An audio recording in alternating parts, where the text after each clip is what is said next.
Hi hello welcome back to Kavya Sagar YouTube channel. ನಾನು ನಿಮ್ಮ ಕಾವ್ಯ.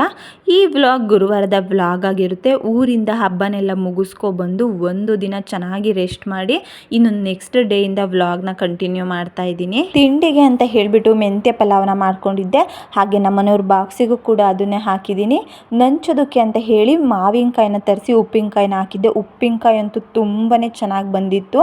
ನಿಜವಾಗ್ಲೂ ತಿಂದರೆ ಮತ್ತೆ ಮತ್ತೆ ತಿನ್ನಬೇಕು ಅಂತಲೇ ಅನ್ನಿಸ್ತಿತ್ತು. ನಾವು ಮಾವಿನಕಾಯಿನ ಊರಿಂದ ತಂದಿರಲಿಲ್ಲ, ಇಲ್ಲಿ ಬಂದು ಜೆಪ್ಟೋದಲ್ಲಿ ಆರ್ಡ್ರ್ ಮಾಡ್ಕೊಂಡ್ವಿ. 45ಗೆ 3 ಪೀಸಸ್ ಬಂದಿತ್ತು, ಚೆನ್ನಾಗಿತ್ತು. ತೋತಾಪುರಿ ಮಾವಿನಕಾಯಿ. ನಾವು ಯಾವಾಗಲೇ ಊರಿಗೆ ಹೋದ್ರೂ ಕೂಡ ಅತ್ತೆ ಏನಾದರೂ ಕೊಟ್ಟು ಕಳಿಸ್ತಾರೆ. ಹೋದ್ಸಲ ಹೋದಾಗ ಹುಣಸೆ ಹಣ್ಣಿನ ತಂದಿದ್ದೆ, ಅದು ನಮ್ಮ ಮನೇಲಿ ಜಾಸ್ತಿ ಯೂಸ್ ಮಾಡ್ತೀವಿ, ನಾನಾಗಲಿ ನನ್ನ ಹಸ್ಬೆಂಡ್ ಆಗಲಿ. ಹಾಗಾಗಿ ಸ್ವಲ್ಪ ಖಾಲಿ ಆಗಿತ್ತು. ಈ ಸತಿ ಹೋದಾಗ ಅತ್ತೆ ಇನ್ನೂ ಇದೆ ತಗೊಂಡು ಹೋಗು ಅಂತ ಹೇಳಿದ್ರು, ಹಾಗಾಗಿ ಅದನ್ನು ಸ್ವಲ್ಪ ತಂದೆ. ಇನ್ನು ಅದನ್ನೆಲ್ಲ ಫಿಲ್ ಮಾಡ್ಕೊಂಡಾದ್ಮೇಲೆ ನಮ್ಮ ಮನೆಯವರು ಯಾಕೋ ಗೊತ್ತಿಲ್ಲ ಅಪ್ರೂಪ್ದಂಗೆ ನನಗೆ ಜ್ಯೂಸ್ ಕುಡಿಬೇಕು, ಜ್ಯೂಸ್ ಮಾಡಿಕೊಡು ಕಲ್ಲಂಗಡಿ ಹಣ್ಣು ಅಂತ ಕೇಳಿದ್ರು. ಯಾವತ್ತೂ ಕೂಡ ಅವರು ತಿಂಡಿ ತಿಂದಾದ್ಮೇಲೆ ಬೇರೆ ಏನನ್ನು ಕುಡಿಯೋದು ಅಥವಾ ತಿನ್ನೋದು ಮಾಡೋದಿಲ್ಲ. ಕೇಳಿದ್ರಲ್ಲ ಅಂತ ಹೇಳಿ ಕಲ್ಲಂಗಡಿ ಹಣ್ಣಿತ್ತು, ಅದರಲ್ಲಿರೋ ತಿರುಳನ್ನೆಲ್ಲ ತಿಕ್ಕೊಂಡು ಹಾಗೆ ಒಂದು 4ರಿಂದ 5 ಸ್ಪೂನ್ ಅಷ್ಟು ಶುಗರು ಮತ್ತು ಹಾಲನ್ನು ಹಾಕಿಬಿಟ್ಟು ಗ್ರೈಂಡ್ ಮಾಡಿಕೊಂಡ್ರೆ ಕಲ್ಲಂಗಡಿ ಹಣ್ಣು ಜ್ಯೂಸು ರೆಡಿನೇ ಆಗೋಗುತ್ತೆ. ನನಗೆ ಗುರುವಾರ ಆಗಿರೋದ್ರಿಂದ ನಾನೇನು ಜಾಸ್ತಿ ಲೇಸಿ ಆಗಿರಲಿಲ್ಲ, ಬೇಗ ಬೇಗ ಕೆಲಸನ ಮುಗಿಸ್ಬಿಡ್ಬೇಕು ಅನ್ನೋದಷ್ಟೇ ನನ್ನ ತಲೆಯಲ್ಲಿತ್ತು. ಹಾಗಾಗಿ ಎಲ್ಲದನ್ನು ಕೂಡ ಬೇಗ ಬೇಗ ಮಾಡ್ಕೊಳ್ತಿದ್ದೆ. ಅದಕ್ಕೋಸ್ಕರನೇ ತಿಂಡಿನೂ ಕೂಡ ತುಂಬ ಸಿಂಪಲ್ಲಾಗಿ ಮಾಡ್ಕೊಂಡಿದ್ದೆ. ಇನ್ನು ನಮ್ಮ ಮನೇಲಿ ಹೇಗಪ್ಪ ಅಂತ ಹೇಳಿದ್ರೆ, ಯಾವುದಾದ್ರೂ ಒಂದು ಹಣ್ಣನ್ನು ತರಿಸಿದ್ವಿ ಅಂದರೆ ಅದು ಅರ್ಧ ಅಷ್ಟೇ ನಾವು ಯೂಸ್ ಮಾಡ್ತೀವಿ, ಇನ್ನು ಅರ್ಧ ವೇಸ್ಟಾಗಿ ಹೋಗ್ಬಿಡುತ್ತೆ. ಅದರಲ್ಲೂ ಕೂಡ ಕಲ್ಲಂಗಡಿ ಹಣ್ಣು, ಬೇರೆ ಹಣ್ಣುಗಳಾದರೆ ಚಿಕ್ಕ ಚಿಕ್ಕದಾಗಿರುತ್ತೆ ತಿನ್ಕೊಬಿಡ್ತೀವಿ, ಬಟ್ ಕಲ್ಲಂಗಡಿ ಹಣ್ಣು ನಮ್ಮಿಬ್ಬರಿಗೆ ಒನ್ ಡೇಗೆ ಅರ್ಧ ಸಾಕಾಗುತ್ತೆ. ಜ್ಯೂಸ್ ಎಲ್ಲ ಮಾಡ್ತೀವಿ ಅಂದರೆ ಅರ್ಧ ಸಾಕು, ಬಟ್ ಫ್ರಿಜ್ ಇಲ್ದಿರೋ ಕಾರಣ ಇನ್ನು ಅರ್ಧ ಹಾಗೆ ವೇಸ್ಟಾಗಿ ಹೋಗ್ಬಿಡುತ್ತೆ. ಅದು ನೆಕ್ಸ್ಟ್ ಡೇಗೆ ಯೂಸ್ ಮಾಡೋದಕ್ಕೆ ಆಗಲ್ಲ, ಒಂಥರ ಆಗೋಗ್ಬಿಟ್ಟಿರುತ್ತೆ. ಹಾಗಾಗಿ ಅರ್ಧ ಭಾಗದಲ್ಲಿ ನಮ್ಮ ಮನೆಯವ್ರಿಗೆ ಜ್ಯೂಸ್ ಮಾಡಿಕೊಟ್ಟು ಹಾಗೆ ನಾನು ಒಂದು ಸ್ವಲ್ಪ ಮಿಕ್ಕಿಸ್ಕೊಂಡೆ. ಇನ್ನು ಅರ್ಧ ಭಾಗ ಏನಿತ್ತು ಅದರಲ್ಲಿ ಅವರಿಗೆ ಬಾಕ್ಸಿಗೂ ಕೂಡ ಅರ್ಧನ ಹಾಕಿ ಕಳಿಸ್ದೆ. ಸ್ವಲ್ಪ ಬೇಗ ತಿನ್ಕೊಳ್ಳಿ, ಏನಿಲ್ಲ ಅಂದರೂ ಒಂದು 11 ಗಂಟೆ ಒಳಗಡೆ ತಿನ್ಕೊಬಿಡಿ, ಆವಾಗ ಚೆನ್ನಾಗಿರುತ್ತೆ. ಇನ್ನು ಸಂಜೆವರೆಗೂ ಎಲ್ಲ ಇಟ್ಕೊಂಡ್ರೆ ಚೆನ್ನಾಗಿರಲ್ಲ ಅಂತ ಹೇಳಿ ಅವರಿಗೂ ಕೂಡ ಅರ್ಧನ ಬಾಕ್ಸಿಗೆ ಹಾಕಿ ಕೊಟ್ಟು ಕಳಿಸ್ದೆ. ಅದಾದಮೇಲೆ ಅತ್ತೆ ನನಗೆ ಹೋದ್ಸಲ ಹೋದಾಗ ಏನಿಲ್ಲ ಅಂದರೂ ಒಂದು 3 ಸೇರಷ್ಟು ಹುಳಿಕಾಳನ್ನ ಕೊಟ್ಟು ಕಳಿಸಿದ್ರು.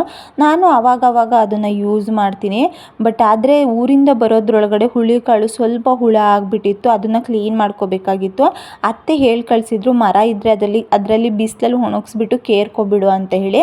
ಹಾಗಾಗಿ ಬುಧವಾರನೇ ಬಿಸಿಲಲ್ಲಿ ನೀಟಾಗಿ ಒಣಗಿಸಿದ್ದೆ. ಇನ್ನು ಗುರುವಾರ ಬೆಳಗ್ಗೆ ಎದ್ದು ಅದನ್ನು ಕೂಡ ನೀಟಾಗಿ ಕೇರಿ ಕ್ಲೀನ್ ಮಾಡಿಕೊಂಡೆ. ಅದನ್ನೆಲ್ಲ ಕೇರಿ ಕ್ಲೀನ್ ಮಾಡ್ಕೊಳ್ಳೋದ್ರೊಳಗಡೆ ನಮ್ಮ ಮನೆಯವರು ಕೂಡ ಡ್ಯೂಟಿಗೆ ಹೊರಟರು. ನಾನು ಊರಿಗೆ ಹೋಗಬೇಕಾದ್ರೇ ಈರುಳ್ಳಿ ಖಾಲಿಯಾಗಿ ಹೋಗ್ಬಿಟ್ಟಿತ್ತು, ಇನ್ನು ಬಂದಮೇಲೆ ತರಿಸ್ಕೊಳ್ಳೋಣ ಅಂತ ಹೇಳಿ ಹೋಗಿದ್ದೆ. ಅದನ್ನು ಕೂಡ ಅವರು ಹೋಗೋದ್ರೊಳಗಡೆ ಆರ್ಡ್ರ್ ಮಾಡಿ ಕೊಟ್ಟೋದ್ರು. ನಮಗೆ ಆಫರಲ್ಲಿ 46 ರೂಪಾಯಿಗೆ 4 kg ಈರುಳ್ಳಿ ಸಿಕ್ತು.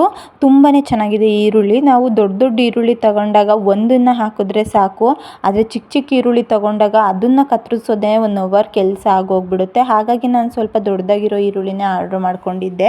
ಇನ್ನು ಊರಿಂದ ಬರಬೇಕಾದ್ರೆ ಬೀಟ್ರೂಟ್ನ ತಂದಿದ್ವಿ, ಅದನ್ನೆಲ್ಲ ಜೋಡಿಸ್ಕೊಂಡೆ. ಇನ್ನು ಬುಧವಾರ ಗುರುವಾರಕ್ಕೆ ಪೂಜೆಗೆ ಅಂತ ಹೇಳಿ ಹೋಗಿ ಹೂನ ತಂದು ನಾನೇ ಹಾರನ ಮಾಡ್ಕೊಂಡಿದ್ದೆ. ನನಗೆ ಈ ಥರ ಹೂ ಸಿಕ್ಕಿದಾಗ ನಾನೇ ಹಾರನ ಮಾಡ್ಕೊಬಿಡ್ತೀನಿ, ದುಡ್ಡು ಕೊಟ್ಟು ತರೋದಕ್ಕೇನು ಹೋಗಲ್ಲ. ಆ ಥರ ನಾನೇ ಮಾಡ್ಕೊಂಡಾಗ ನನಗೆ ತುಂಬಾ ಖುಷಿಯಾಗುತ್ತೆ, ಹಾಗೆ ಪೂಜೆ ಮಾಡೋದಕ್ಕೂ ಕೂಡ ಇಷ್ಟ ಆಗುತ್ತೆ. ಬಿಡಿ ಹೂನ ಮಡಿಸೋದಕ್ಕಿಂತ ಈ ಥರ ಹಾರ ಮಾಡಿ ಮಡಿಸೋದೇ ಖುಷಿಯಾಗೋದು. ಅದನ್ನೆಲ್ಲ ದೇವ್ರ ಮನೆಗೆ ಎತ್ತಿಡ್ಕೊಂಡು ಇನ್ನು ಬೇಗ ಬೇಗ ಪೂಜೆನ ಮಾಡ್ಕೊಬಿಡೋಣ ಅಂತ ಹೇಳಿ ಕಸನೆಲ್ಲ ಗುಡಿಸ್ಕೊಂಡು ಮನೆಯೂ ಕೂಡ ಒರೆಸ್ಕೊಂಡೆ.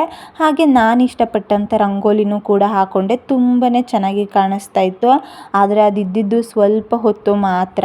ನಾನು ರಂಗೋಲಿನೆಲ್ಲ ಹಾಕಿ ಮನೆಯನ್ನೆಲ್ಲ ಕ್ಲೀನ್ ಮಾಡಿ ಹೋಗಿ ಸ್ನಾನ ಮಾಡ್ಕೊಬಂದು ಪೂಜೆ ಮಾಡೋಷ್ಟ್ರೊಳಗಡೆ ಬೆಳಿಗ್ಗೆ ಒಂದು 11 ಗಂಟೆ 11:15ಗೆಲ್ಲ ತುಂಬಾ ಮಳೆ ತುಂಬ ಜೋರಾಗಿ ಬಂತು ಬೆಂಗಳೂರಿಗೆ. ಇದೇ ಫಸ್ಟ್ ಅನಿಸುತ್ತೆ ಬೆಂಗಳೂರಿಗೆ ಈ ಇಯರಲ್ಲಿ ಜೋರಾಗಿ ಬಂದಿರೋ ಮಳೆ. ತುಂಬ ಜೋರಾಗಿ ಗಾಳಿ ಮಳೆ ಎಲ್ಲ ಬಂತು. ಹಾಗಾಗಿ ನನ್ನ ರಂಗೋಲಿ ಅಂತೂ ಪೂರ್ತಿ ಅಳಿಸೋಯ್ತು. ಪರವಾಗಿಲ್ಲ, ಮಳೆ ಬಂದರೆ ಸಾಕಲ್ಲಪ್ಪ ಅಂತ ಅಂದ್ಕೊಂಡು ಹಾಗೆ ಸುಮ್ಮನಾದೆ. ಅಷ್ಟರೊಳಗಡೆ ನಾನು ಕೂಡ ಪೂಜೆನ ಮಾಡಿ ಮುಗಿಸ್ಕೊಂಡಿದ್ದೆ. ಇವತ್ತು ನಾನು ದೇವ್ರ ಪೂಜೆಗೆ ಬರೀ ಗುಲಾಬಿ ಹೂವನ್ನೇ ಬಳಸಿದ್ದೆ. ಯಾಕೆ ಅಂತ ಹೇಳಿದ್ರೆ, ನಾನು ನೆನ್ನೆ ಹೋದಾಗ ಹೂವು ಬೇರೆ ಯಾವುದೂ ಇರಲಿಲ್ಲ, ಕನಕಾಂಬರ ಹೂವಿತ್ತು, ಬಟ್ ನಾನು ಅದನ್ನು ತಂದರೂ ಮಾಡಿದ್ರೂ ಕೂಡ ವೇಸ್ಟ್ ಆಗುತ್ತೆ. ಯಾಕೆ ಅಂತ ಹೇಳಿದ್ರೆ ನನಗೆ ಹೂ ಕಟ್ಟೋದಕ್ಕೆ ಬರಲ್ವಲ್ಲ, ಹಾಗಾಗಿ ಬರೀ ಗುಲಾಬಿಯನ್ನೇ ತಂದಿದ್ದೆ. ಬರೀ ಗುಲಾಬಿನೇ ಮಾಡಿಸಿ ಪೂಜೆನೂ ಕೂಡ ಮಾಡಿಕೊಂಡೆ. ಇನ್ನು ಪೂಜೆನೆಲ್ಲ ಮುಗಿಸಿ ನಾನು ಕೂಡ ತಿಂಡಿ ತಿನ್ನೋಣ ಅಂತ ಹೇಳಿ ಫಸ್ಟ್ ಕಲ್ಲಂಗಡಿ ಜ್ಯೂಸ್ನ ಕುಡಿದು ಆಮೇಲೆ ತಿಂಡಿನ ತಿನ್ನೋದಕ್ಕೆ ಸ್ಟಾರ್ಟ್ ಮಾಡಿದೆ. ಮೆಂತ್ಯ ಪಲಾವ್ನ ಮಾಡ್ಕೊಂಡಿದ್ದೆ ಅಲ್ವಾ, ಅದನ್ನೇ ಇವತ್ತು ನಾನು ಕೂಡ ತಿಂದ್ಕೊಂಡೆ. ಅದ್ರ ಜೊತೆಗೆ ಮಾವಿನಕಾಯಿ ಉಪ್ಪಿನಕಾಯಿ ತುಂಬಾ ಚೆನ್ನಾಗಿತ್ತು ಕಾಂಬಿನೇಷನ್ ಅಂತೂ. ಆ ಮಾವಿನಕಾಯಿನ ನೋಡ್ತಾ ಇದ್ರೇ ತಿನ್ನಬೇಕು ಅಂತ ಅನಿಸೋದು. ಅದ್ರ ಬರ್ತಿ ಮಾಡಿದ್ದೆ. ನಮ್ಮ ಮನೆಯವರು ಹೋಗಿ ಬಂದು ತಿಂದಿನೇ ಖಾಲಿ ಮಾಡಿದ್ರು. ತುಂಬಾ ಚೆನ್ನಾಗಿತ್ತು. ಬಟ್ ಫ್ರಿಜ್ ಇದ್ರೆ ಇನ್ನೂ ಹೆಲ್ಪ್ ಆಗುತ್ತೆ, ಎಷ್ಟು ದಿನ ಬೇಕಾದ್ರೂ ಇಟ್ಕೋಬಹುದು. ಇನ್ನು ಮಧ್ಯಾಹ್ನದ ಊಟ ಬೆಳಗ್ಗೆ ತಿಂಡಿ ಎರಡನ್ನೂ ಕೂಡ ಒಟ್ಟಿಗೆ ಮುಗಿಸ್ಕೊಂಡೆ. ಇನ್ನು ಸಂಜೆವರೆಗೂ ಕೂಡ ನಂಗೆ ಏನು ಕೆಲಸ ಇರಲಿಲ್ಲ. ಸಂಜೆ ಎದ್ದು ಕೈಕಾಲು ಮುಖ ತಗೊಂಡು ಮನೆ ಕಸನೆಲ್ಲ ಹೊಡೆದು ಬಾಗಿಲಿಗೆ ನೀರು ಹಾಕಿ ಹಾಗೆ ದೇವ್ರ ಪೂಜೆನೂ ಕೂಡ ಮುಗಿಸ್ಕೊಂಡೆ. ಇನ್ನು ನಾನು ಸಂಕಲ್ಪನ ಮಾಡಿಕೊಂಡು ರಾಯರ ನಾಮಲೇಖನನ ಸ್ಟಾರ್ಟ್ ಮಾಡಿದ್ದೀನಿ. ಇದು ಫಸ್ಟ್ನೇ ದಿನ. ನಾನೊಂದ್ಸಲ ರಾಯರ ಮಠಕ್ಕೆ ಹೋದಾಗ ಕೇಳಿದ್ದೆ, ಅವರು ನಾರ್ಮಲ್ ಬುಕ್ಕಲ್ಲೇ ಅವ್ರ ಹೆಸರಿಟ್ಟು ಬರೀರಿ, ಏನೂ ಆಗಲ್ಲ ಅಂತ ಹೇಳಿದರು. ಹಾಗಾಗಿ ಇಲ್ಲಿ ಇವತ್ತು ನಾರ್ಮಲ್ ಬುಕ್ಕಲ್ಲೇ ಬರೆದಿದ್ದೀನಿ. ಮಂತ್ರಾಲಯಕ್ಕೆ ಹೋದಾಗ ರಾಯರ ನಾಮಲೇಖನನ ತರಬೇಕು. ಇನ್ನು ಅದನ್ನೆಲ್ಲ ಮುಗಿಸ್ಕೊಂಡು ನಮ್ಮ ಮನೆಯವರು ಬೆಳಗ್ಗೆನೇ ಹೇಳಿದರು ನೈಟ್ ಊಟಕ್ಕೆ ರೊಟ್ಟಿ ಮತ್ತು ಟೊಮೊಟೊ ಕಾಯಿ ಚಟ್ನಿ ಮಾಡು ಅಂತ ಹೇಳಿ.